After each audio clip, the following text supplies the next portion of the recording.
Ji sir. So again, welcome to you in new class, new chapter after summer vacation, and the chapter name is Relations and Function. It is chapter 1 of NCERT book. Firstly, we are talking about relations. We have already discussed and studied in class 11th what is relation.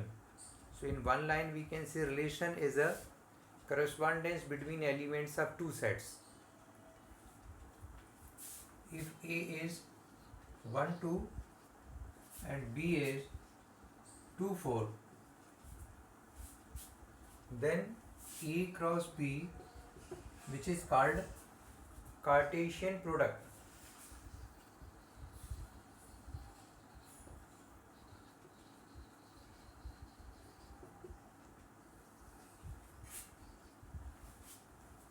A cross B contains all ordered pair from A to B, 1 to 2, 1 to 4, 2 to and 2 4.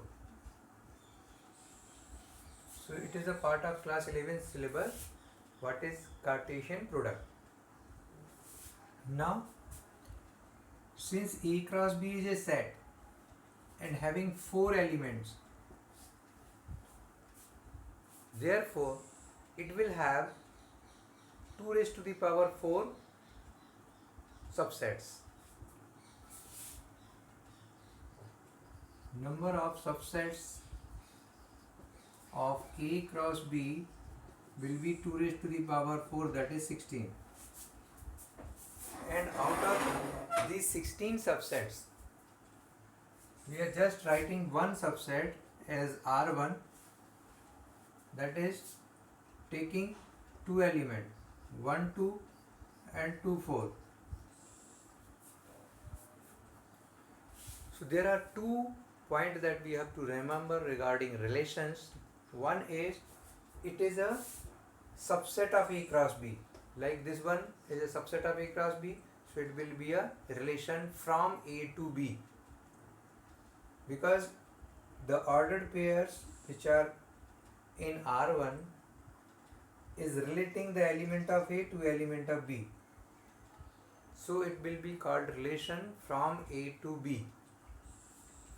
And another point, another definition of relation is it is the correspondence between the elements of set A and set B. What kind of the correct correspondence is there, that we are going to understand in another way of writing the same relation. This R1 can be written as set of xy, where x belongs to A, y belongs to B, and 2x or x equal to y upon 2. So this is as a set builder form or as a property form. We can also define a relation. Relation is the ordered pairs, set of ordered pairs, first element from first set, second element from second set, and there will be some relation between both the elements. So this is about relations, but it was in class 11. What is in class 12? In class 12 we will have only one set, and we will have the relations between the elements of same set, means A to A, not A to B. That is the difference between class 11 syllabus and class 12 syllabus. Here we have to correlate the elements of same set. So before going to A cross A, we should understand that out of these all 16 subsets of A cross B, every subset will be called relation. Even if it is a 5, if we say relation to or another subset of A cross B is 5, then also it will be a relation from A to B.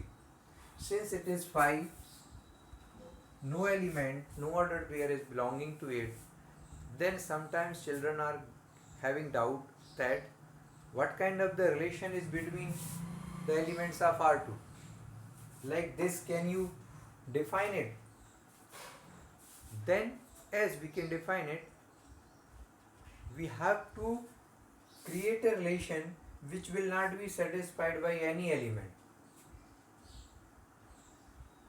Like if I say it is the set of x, y, where x is twice of y. If x is twice of y, then no element, no ordered pair is satisfying the condition that first element is double of second element. It means this is a relation which is not satisfied by any ordered pair. So it will be represented by pi, or it will be a empty relation. So this is all about relation, basic point. Only the thing is we have to write a proper definition. So we are writing definition first.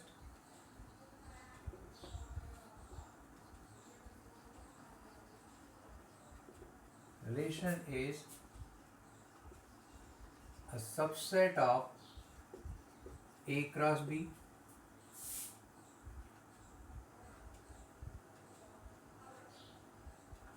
or, and it is called relation from A to B. Example, if A is this, B is this, Cartesian coordinate this, number of this, all these things. Would you like to write down, Pratish? Sir screenshot ले लेते हैं.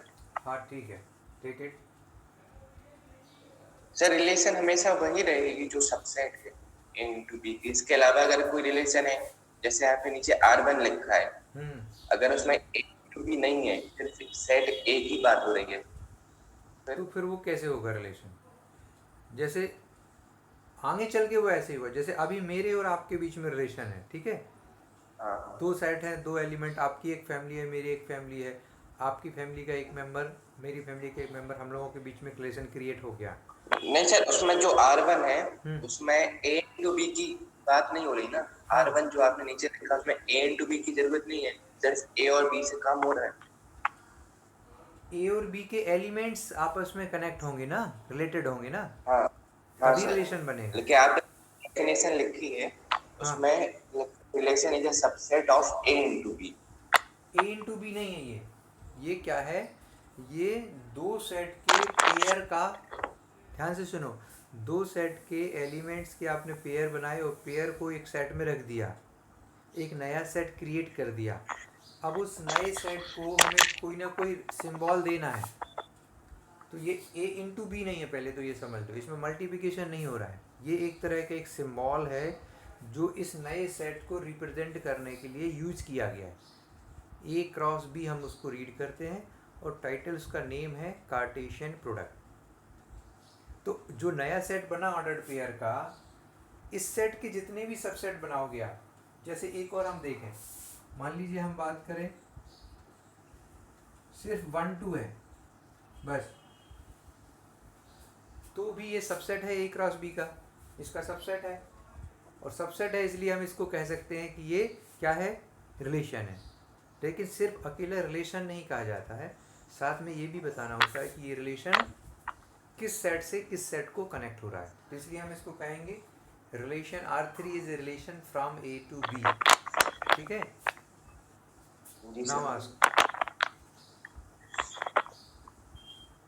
नहीं sir, doubt नहीं है, पर ये हमेशा A cross B का ही रहेगा. सब सिंपल सेट है A और B. हाँ, A cross B, A cross A हो सकता है.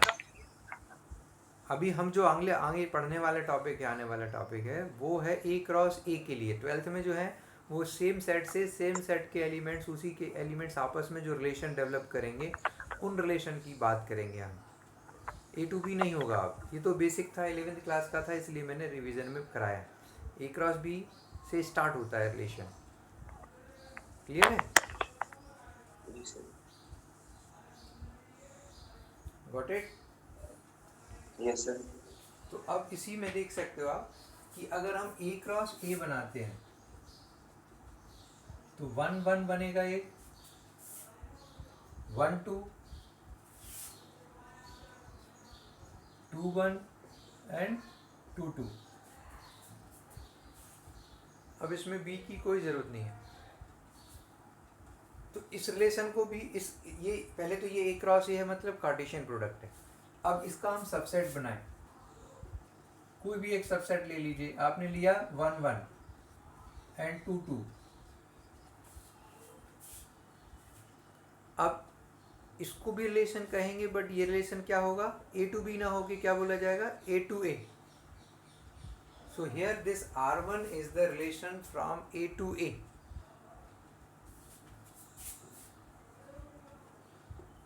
Is the relation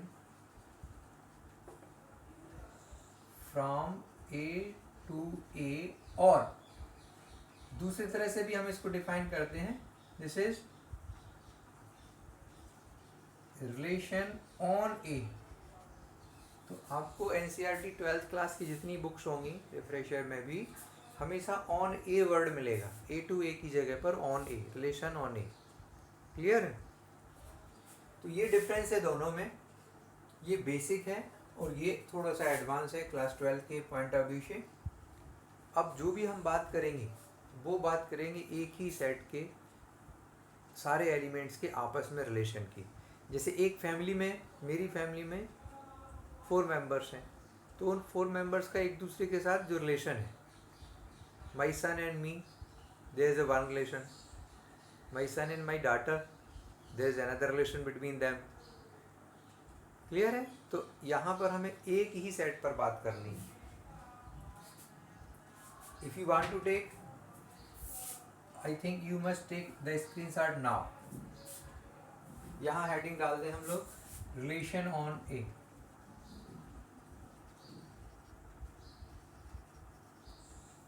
ये है topic number 2।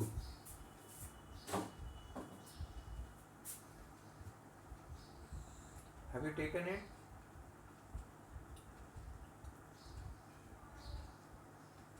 Pratyush, yes sir. Remove कर दें? जी सर।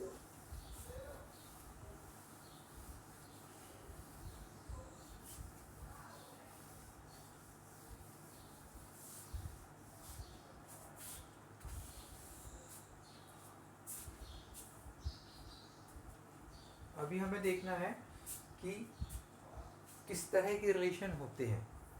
तो जो टाइप्स ऑफ रिलेशन अगला टॉपिक है, उसमें हमें basically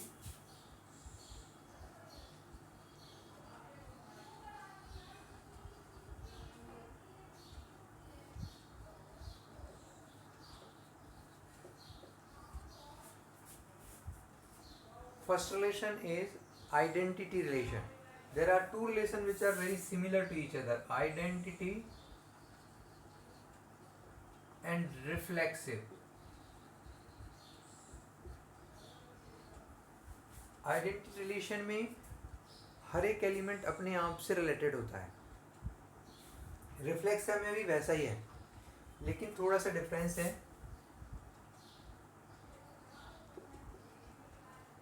If A is the set,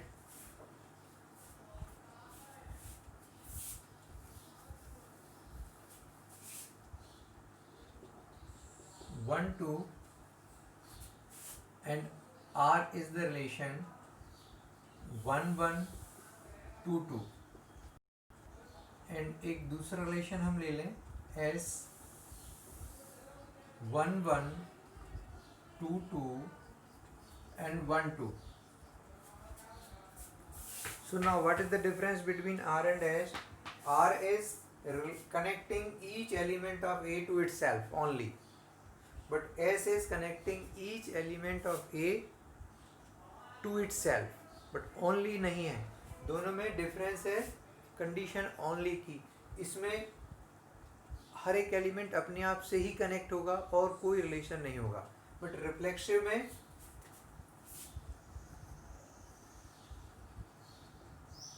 reflexive में सारे एलिमेंट कनेक्टेड तो होंगे, बट साथ में कोई एक्स्ट्रा भी हो सकता है। 1 2 and 2 1 जैसे इसके टोटल 4 ऑर्डर्ड पेयर बनेंगे तो चारों के चारों भी इसमें आ सकते हैं। तो ये भी रिफ्लेक्सिव है, ये भी रिफ्लेक्सिव है, बट ये आइडेंटिटी नहीं है, ये आइडेंटिटी रिलेशन है। आइडेंटिटी रिलेशन पर ज़्यादा क्वेश्चन नहीं है, बट रिफ्लेक्सिव पर मेन फोकस किया गया है। So this is first 2 types of the relations. अब पहले इनको हम डिफाइन कर लें, डेफिनेशन लिख लें। तो आइडेंटिटी रिलेशन के लिए,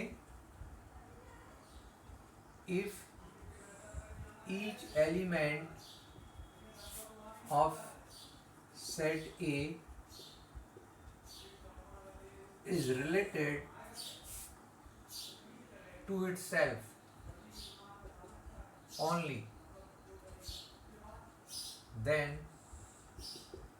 it is called identity relation.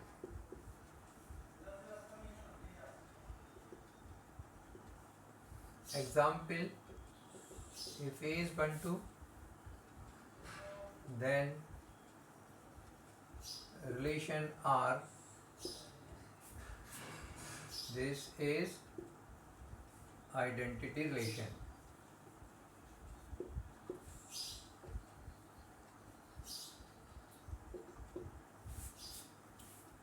Then reflexive, अभी इसको, इस रिलेशन को भी हम सेट बिल्डर फॉर्म में डिफाइन कर सकते हैं। R is x x such that x belongs to A.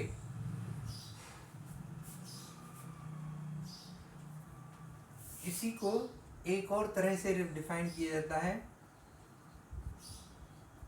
for all x belongs to A, x x belongs to R. तो ये आने वाले क्वेश्चंस में इस तरह की लैंग्वेज हमें मिलेगी। मोस्टली इस तरह से लिखा जाएगा, for all elements of A this elements will be related to itself, यानी उसका ऑर्डर्ड पेयर रिलेशन में होना चाहिए। लेकिन यहाँ पर ये कंडीशन नहीं है कि इसके अलावा और कोई भी हो सकता है या नहीं हो सकता, इसलिए यहाँ पर ओनली वर्ड साथ में लिख देंगे तो आइडेंटिटी हो जाएगा, और अगर ओनली वर्ड नहीं लिखा है तो रिफ्लेक्सिव हो जाएगा। तो जब हम क्वेश्चंस करते हैं तो वहाँ पर रिफ्लेक्सिव के लिए हम ये सिर्फ इतना ही कवर करेंगे। अभी रिफ्लेक्सिव की डेफिनेशन देखिए क्या होगी। तो वही है सब कुछ, मैं शार्ट में लिख रहा हूँ, अभी इतना डिटेल्स में नहीं लिख रहा हूँ।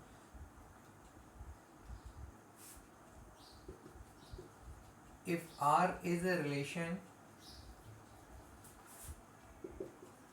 on a set A,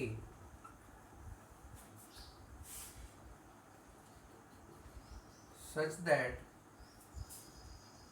for all x belongs to A, x x belongs to R, then R is called reflexive relation.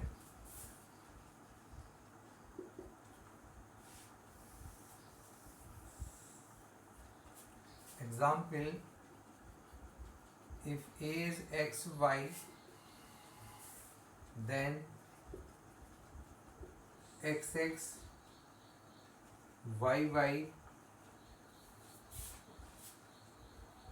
is, even you can put one more, x y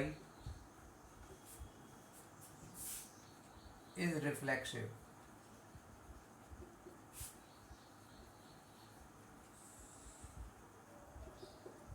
क्योंकि reflexive में तो हमें सिर्फ इस बात पर ध्यान देना है कि जिस सेट की बात हो रही है उस सेट के सारे एलिमेंट अपने आप से कनेक्टेड होना चाहिए, बस कोई एक्स्ट्रा हो या ना हो उससे रिफ्लेक्सिव होने पर कोई फर्क नहीं पड़ता। So this is the definition of reflexive. Now some more example of reflexive relation we are going to discuss here.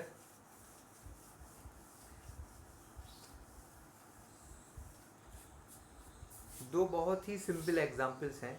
एक है equality, every number is equal to itself, 1 = 1, 2 = 2, -1 = -1, So we can say equality between real numbers is also reflexive relation, क्योंकि हर एक number अपने आप के equal होगा. Second, every line is parallel to itself, तो parallelity between lines is also reflexive relation.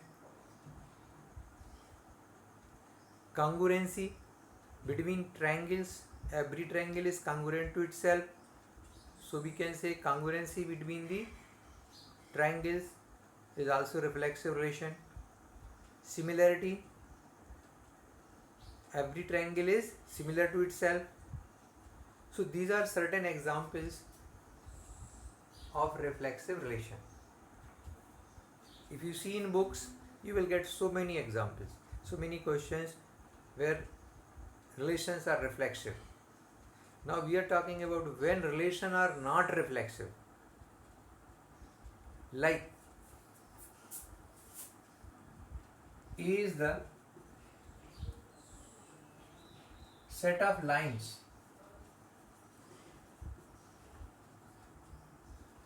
in a plane, and R is the relation of L1, L2, two lines are there such that L1 is perpendicular to L2.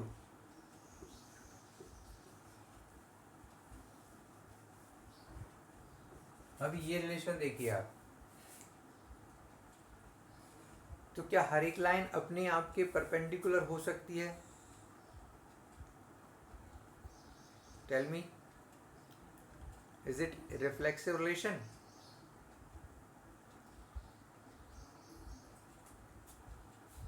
Answer the question.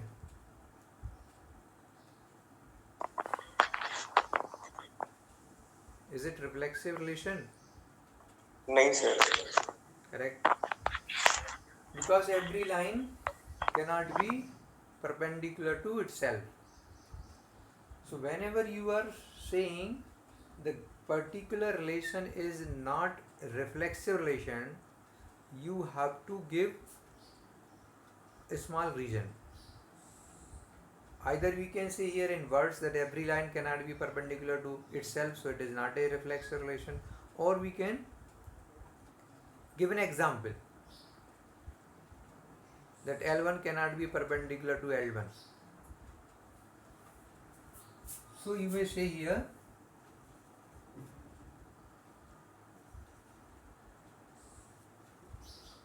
it is not a reflexive relation as L1 cannot perpendicular to itself or L1. Another example when it is not reflexive is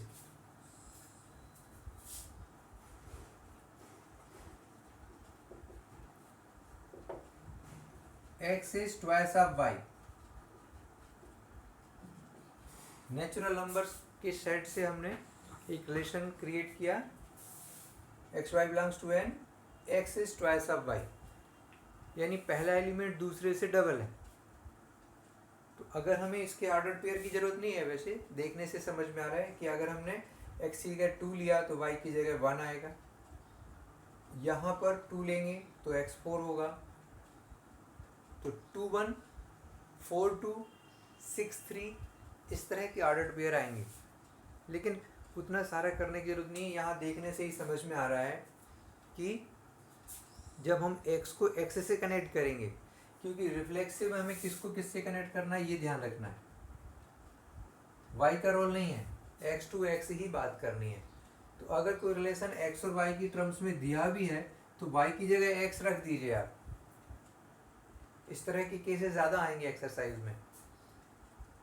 तो जब भी reflexive relation की बात करें और x और y की terms में रिलेशन दिया है तो आपको y की जगह पर x सब्स्टिट्यूट करना है और देखना है कि क्या वो ट्रू है, क्या वो सेटिस्फाइड कर रहा है. अगर कर रहा है तो रिफ्लेक्सिव होगा.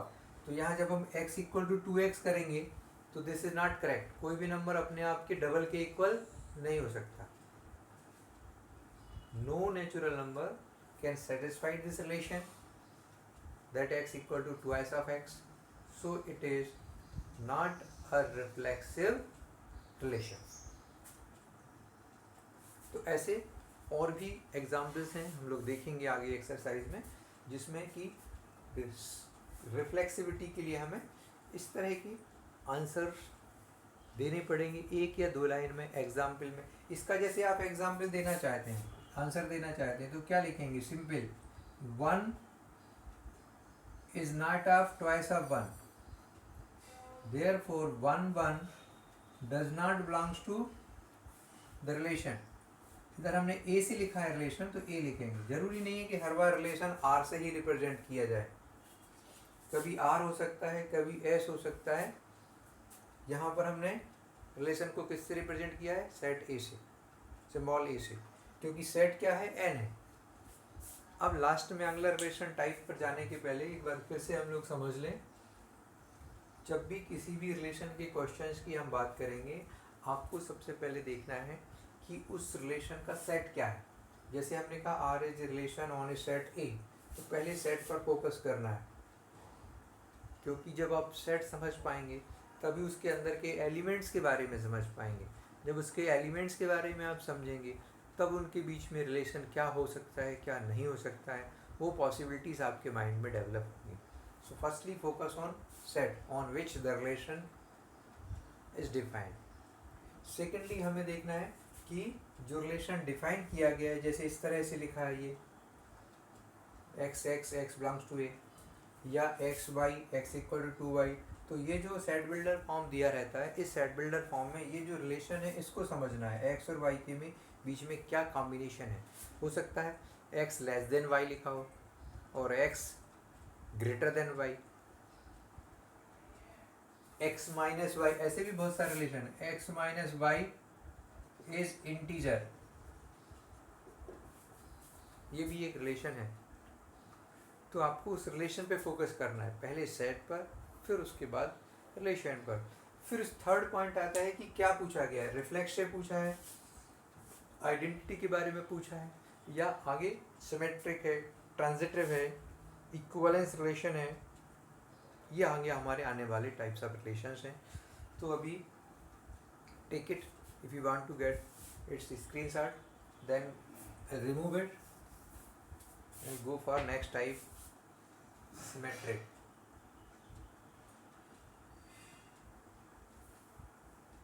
Yes sir.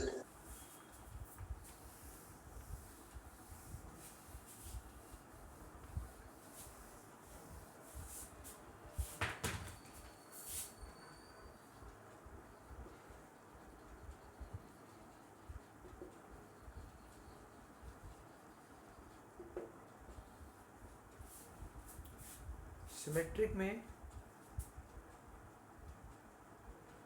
First element second से कनेक्टेड है, तो सेकंड को फर्स्ट से भी कनेक्टेड होना पड़ता है.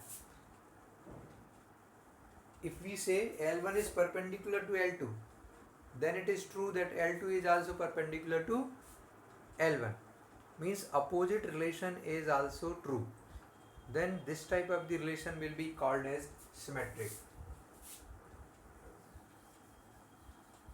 Like if I say triangle 1 is congruent to triangle 2, then on the basis of this we can say triangle 2 is congruent to triangle 1. So such type of the relations are called symmetric relations. 1 2 present है तो 2 1 भी होना चाहिए. इसका symmetric से कोई relation नहीं है कि होना ही चाहिए 1 1 2 2. ये रिफ्लेक्सिव का पार्ट है. रिफ्लेक्सिव डिमांड करता है कि 1 1 हो, 2 2 हो, लेकिन सिमेट्रिक को इससे मतलब है कि जिस रिलेशन में आप बात कर रहे हैं सिमेट्रिक को चेक करने की, उसमें अगर कोई 1 2 है तो उसका अपोजिट भी प्रेजेंट होना चाहिए. अगर इसमें 2 1 ना हो, सिर्फ 1 2 हो, तो ये सिमेट्रिक रिलेशन नहीं होगा. जैसे ए लेस देन बी है। अब 2 और 3 के बीच में तो रिलेशन ट्रू है, यानी 2 और 3 तो रिलेशन को बिलोंग करेंगे, लेकिन उसका अपोजिट ट्रू नहीं है। 3 cannot be less than 2, so 3 2 does not belongs to R. तो ऐसे रिलेशन को सिमेट्रिक रिलेशन नहीं बोल सकते। सिमेट्रिक का मतलब है कि जो भी ऑर्डर्ड पेयर उस रिलेशन में पहले से बिलोंग कर रहा है, उसका अपोजिट भी उसके अंदर होना चाहिए। जैसे 1 1 है तो 1 1 का अपोजिट क्या बनेगा? 1 1 ही बनेगा, विच इज ऑलरेडी प्रेजेंट। 2 2 के opposite 2 2 already present. So this is the example of symmetric relation. congruency, perpendicularity, similarity, equality, parallelity between lines, all are example of symmetric relation. तो डिफाइन कैसे करेंगे? if AB belongs to R implies BA belongs to R, then R is a symmetric relation.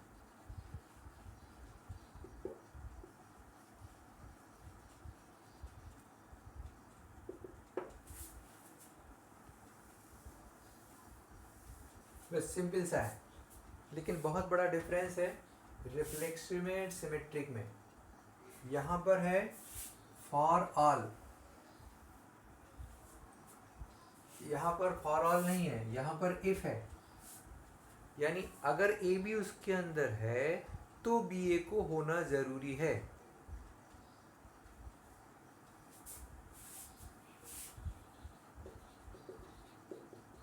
अभी इसमें 1 2 है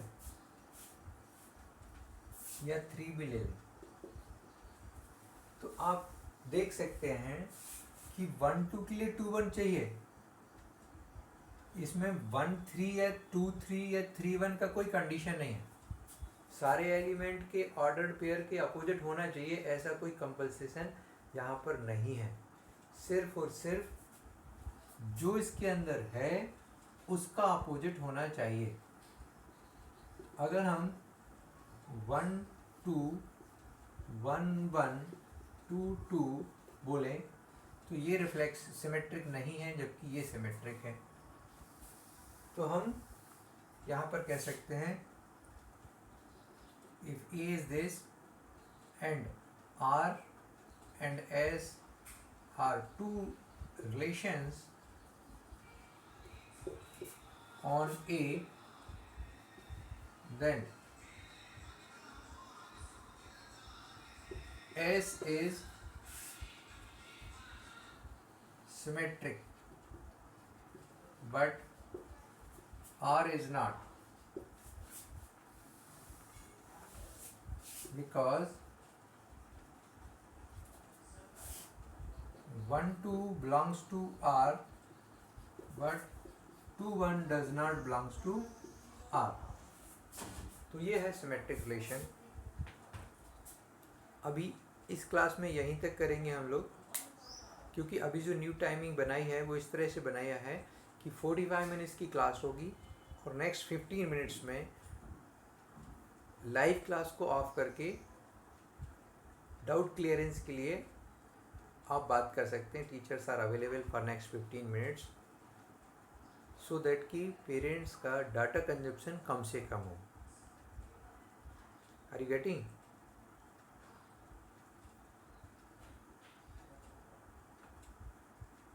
Pratyush? Yes sir. ठीक है, तो 45 minutes करेंगे अभी, और वैसे ही फर्स्ट क्लास है तो अभी बहुत ज़्यादा कवर नहीं कर रहे हैं। कल की क्लास में हम आगे करेंगे। आज आपको जो असाइनमेंट में दे रहा हूँ, तो एनसीईआरटी में आप देखिए फर्स्ट एक्सरसाइज के फर्स्ट क्वेश्चन में, मेरे पास है बुक, अभी मैं बता सकता हूँ। शुरू के बहुत सिंपल एग्जांपल्स हैं, आप कर सकते हैं। फर्स्ट में नियरली 10 रिलेशंस दिए हुए हैं। Question number 1 of exercise 1.1। So you try to do all, check whether they are reflexive or not, symmetric or not. Only you have to think about two only. Third है transitive, जो भी मैंने discuss नहीं किया है, तो उसको हम लोग बाद में करेंगे, कल करेंगे. बट आज होमवर्क में क्वेश्चन नंबर 1 ऑल टाइप्स. कुछ पूछना है? Any doubt?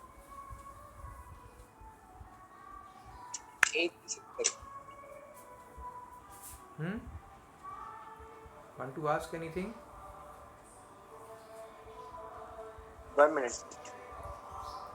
Voice is not clear. Say loudly.